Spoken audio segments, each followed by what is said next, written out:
Center for Transforming Lives, and we have Ms. Navarro who's joining us from CTL as well, so thank you for joining us today. And let me say this. We have a special presentation for our partner experts after all of the presentations, but I do want to say a huge thank you to all of our partner experts for the time and the resources that you provided for each of our groups. It's such an honor to be able to work with our organization in Fort Worth and Tarrant County, so thank you so much. All right, CTO, you are up.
First, I'd like to introduce the team.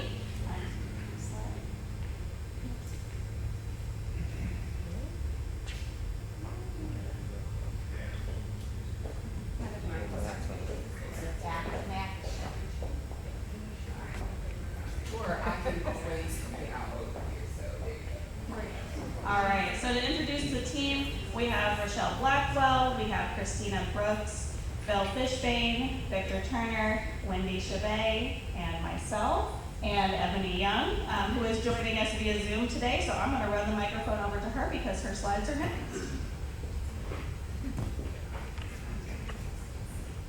Ebony, you're up. All right. Let me know you're ready. The mic's in? Okay. So the class of, the leadership class of 2021, yay, class and team, were tasked with identifying culture competent mentor model for the Center for Transforming Lives to implement in Tarrant County, as well as provide a marketing outline and an MOU template. The low to moderate income, which we call the LMI, micro businesses in Tarrant County, have challenges accessing business support services that take into consideration the unique experiences and barriers that the business owners face. Through the CTL mentorship program, the LMI business owners will be matched with a trained mentor to help them navigate business resources, social support services that will increase their success and longevity of the LMI micro businesses.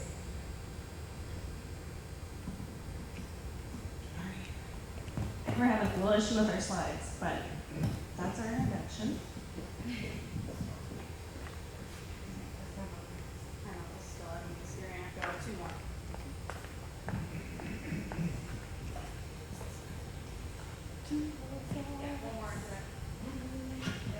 All right, so I have a very loud voice, so this mic might not be necessary, but so just give me a sign if you know I'm too loud. So why did we choose, first we chose a particular model to follow, and we chose the SCORE mentorship model, if you've heard of that particular model. And the reason we chose SCORE is because it's been around for 57 years, and they are one of the organizations that does this and has done it in a very on a large scale for a very long time. And so instead of reinventing the wheel for our mentorship model, we thought this is a great way to use this as a jumpstart for CTL. And some of the reasons we chose it.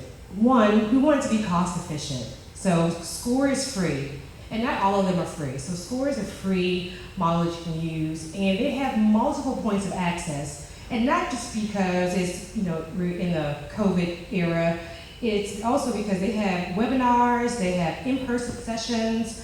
You can also obviously get your mentors, meet your mentors in person. Imagine that, right? That's pretty different. So they have multiple ways you can access their information, and they also have a library of resources that you can use to look through to sort of kind of model our mentorship model after. And the cultural awareness component was one of the primary things for us. I'm not sure what happened. It's one of the primary things that we were focused on, making sure not only did we have a mentorship model, but that it was culturally competent, meaning that we could reach those folks who are our customers and know how to reach them effectively. And SCORE also has that as an important part of their model, which they have a diversity and inclusion portion of their mentorship program, and so that was also important for CTL.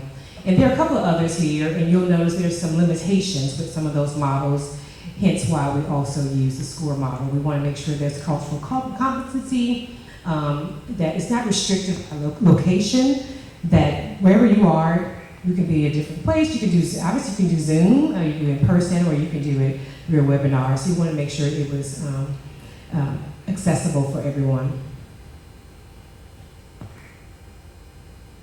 And again, what works for mentorship models? We want to cost intentional, flexible, and of course meet those cultural competencies that Christina's going to talk to you about, and also have the ability to measure our effectiveness and have data points to measure whether or not the mentorship model was effective.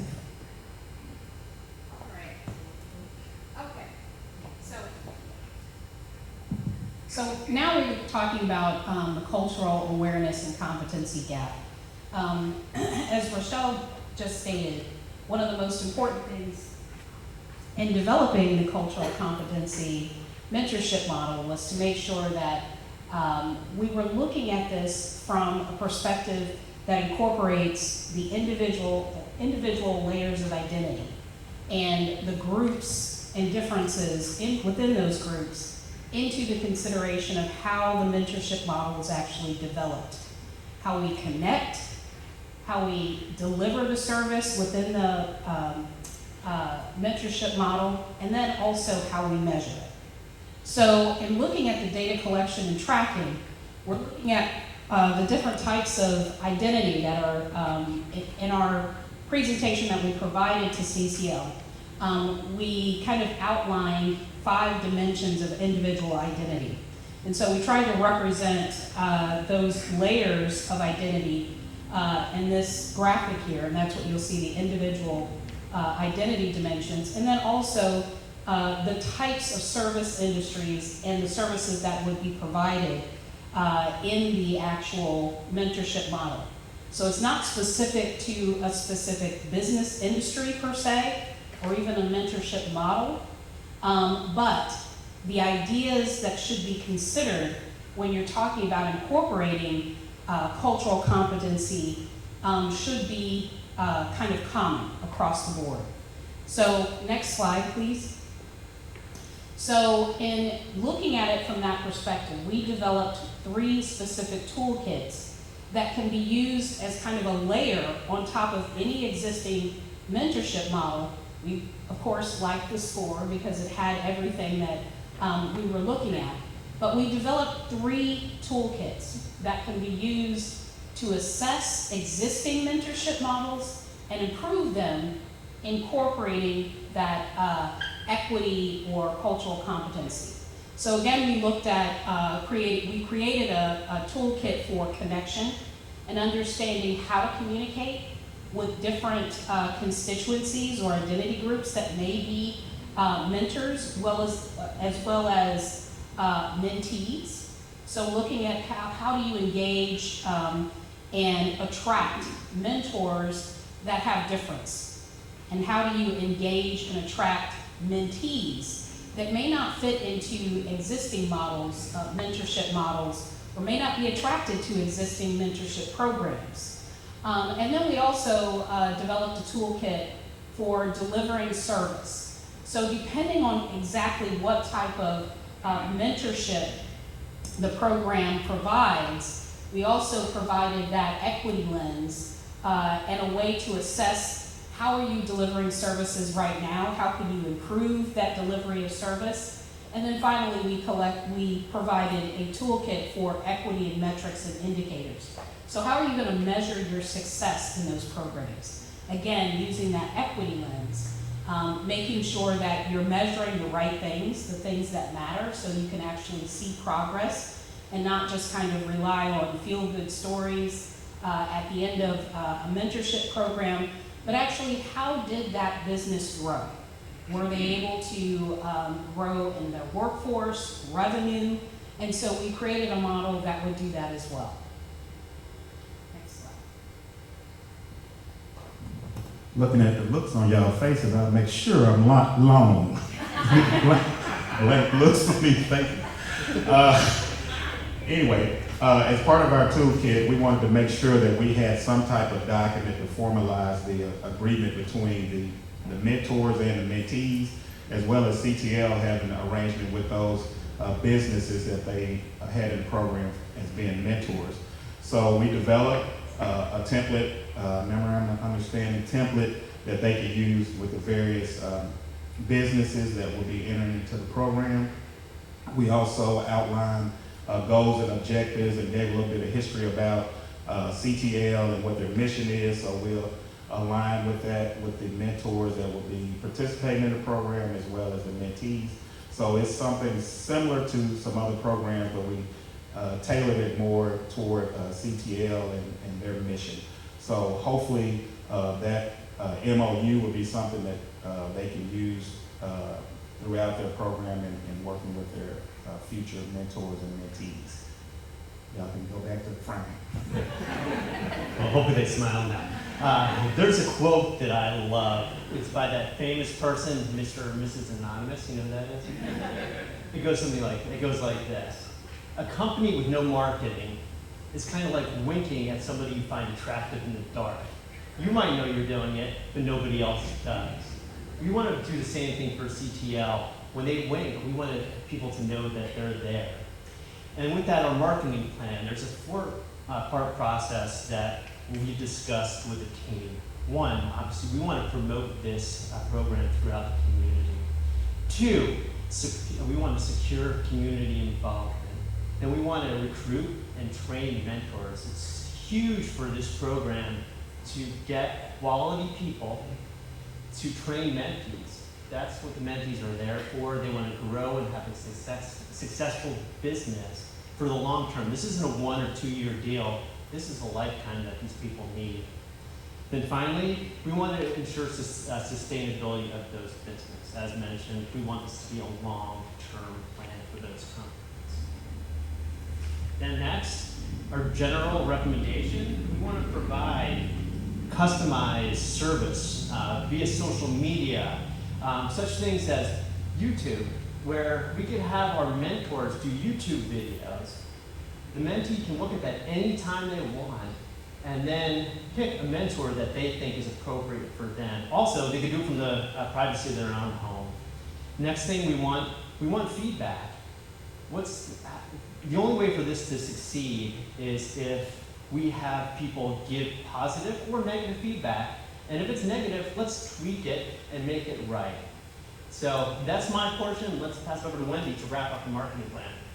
Okay, so as part of what we did for Center of Transforming Lives is put together a schedule of some of the marketing things that Phil just mentioned, looking at that by quarter and how we most promote the program, putting in place the partnerships and the MOU that Victor mentioned, recruiting mentors, and which is one of the really key things of this whole thing, and where all of you all come into play, and all of us as leaders is being mentors to people, and particularly in the segment that we're looking at here, and then putting in place the sustainable model for the program. So that's our timeline.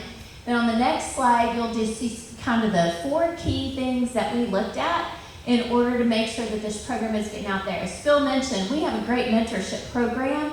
If the mentees don't know it and they don't know how to get to it, then we're failing. And so that's really the key part of this. And so we looked at a lot of different ways of how we promote the program, looking both at website and social media, looking at how we are doing informational sessions for all the mentees, that they know about it, looking at how we're doing a call for applications for those that want to be a part of this, for both mentees and then recruiting, looking at all the different recruiting tools, again, getting out there to the businesses and to all the people that will serve as mentors in this particular program, looking at the things that we need to do to just sustain it over time, and the websites and things like that, and then a collaboration tool, so that we've got a lot of tools within our toolbox to be able to reach out to people.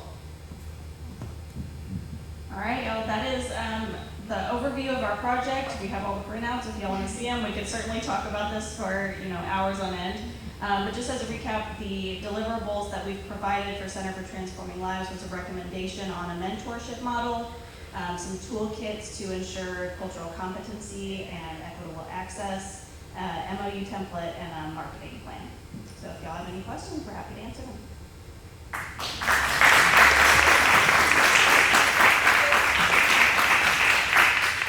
We have about 3 minutes for questions, so any questions that the group has? And don't think we're going to take it easy on you, so. Was there, like, in terms of mentors, specific qualifications, kind of industry-wise, anything like that as far as kind of trying to figure out who best candidates might be? Yeah, so yes, we did talk about kind of having a baseline for identifying the right mentor. And so depending on what their industry is, we wanted them to have at least 5 years of experience or more in their business, and to show their own success in their business before they try to teach other people how to do it right. And they should identify kind of their specific area of expertise. So we know that some business owners may have a specialty, like if they're on the operations side, or if they really are strong, have a strong skill set in financial reporting, as opposed to outreach and people engagement. We wanted them to identify those areas so that in the match process, y'all can hear me, right? In the match process, you would be able to take those determinants into consideration when you match them with a potential mentee. So the mic, we need the mic for the video. Oh. Thank you.